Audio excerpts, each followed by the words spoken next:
Today we're looking at how schools and businesses can learn to be more brain healthy. To discuss this topic and to find out more about what that means, I'm joined by neuroscientist Dr. Mark Williams from Rethinking the Brain. Dr. Mark, you've worked at MIT in the USA, universities across Australia. Why did you decide to switch from academia through into work with schools and both businesses as well? What are you seeing? Yeah, thanks, Mike.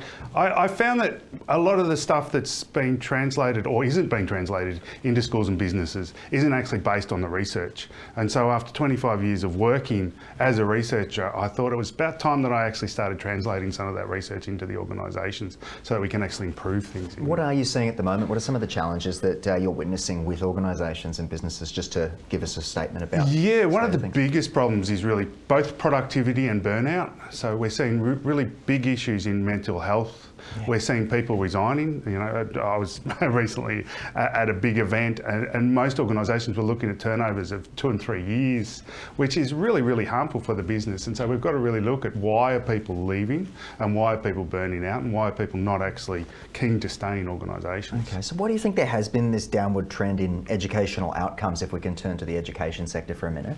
Yeah, I think here in Australia and in the US mainly, we've put a big emphasis on putting devices into schools. Yes. Now here in Australia, we've got rid of the mobile phones, but we're ignoring the other big issue, which of course is the laptops and all those things. And we know that learning on a device is far less effective than learning on paper.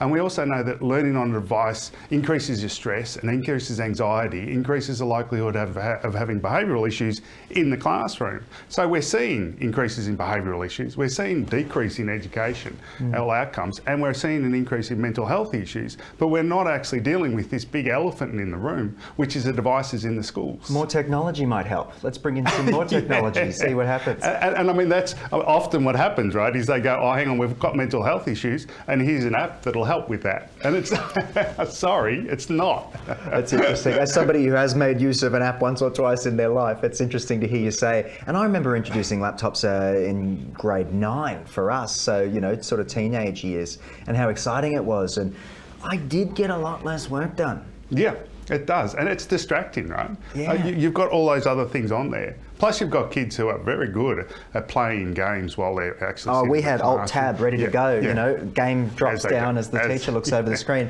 But we've also seen a significant increase, as you touched on there, with mental health issues across the globe, be it the pandemic and the uptake of technology. How do you think understanding our brains better can solve this problem? And I guess what does that better understanding look like? Yeah, I think the really main crucial aspect to it is that we're incapable of multitasking. Our brains can't actually multitask, and yet we're being required to multitask. Each and every day. And it causes huge amount of stress and actually makes us less productive. So we're less productive today than we ever have been before, which increases your stress levels because of course you're not getting the stuff done that you need to get done, and your employers are getting upset, or you're getting upset because you're not getting anything done, and then you get more stressed about that. And then of course you're still on the device, so you're getting more stressed. Yeah, it just escalates and escalates and escalates. So we've got to actually learn how to do things one thing at a time, and then we'll get things done much more quickly. And so we'll have more time. The introduction of these AI systems that people are all talking about, you know, you won't have to do the laborious tasks. You reckon that's actually going to help people get better at what they're doing? And no, But personally, I have a big problem with AI. I don't think there's anything like AI in society yet. It's not intelligent. It is simply learning algorithms, which look more sophisticated because there's a huge amount of data in them now, and they're much quicker than they used to be before. But they're not actually creating anything new, which means they're not actually intelligent. And I think it's just going to create more noise, which is going to mean we're more stressed. Yes, right. So why do you see neuroscience as the missing puzzle piece to all of the things we're sort of touching on today as well? Yeah, I think we need to understand how the brain works. The brain that we're actually using hasn't evolved over the last 2,000-3,000 years, right? Our brain today is exactly the same as it was 2,000 years ago. Pink and squishy. Yeah, it is, exactly. It takes millions of years to evolve a new system, right? And so we need to realise how that system, that brain actually works, and create an environment which is best for that, so that we can be productive and we can be innovative and we can be collaborative,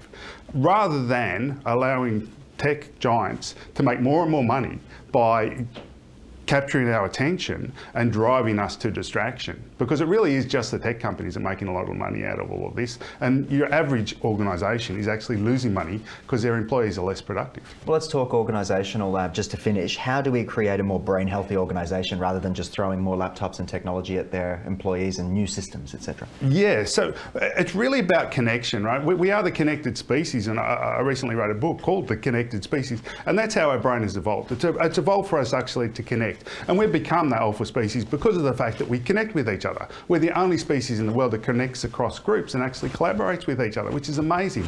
And so what we need to be doing is doing that, collaborating. But we collaborate face to face, and we get huge benefit from collaborating face to face.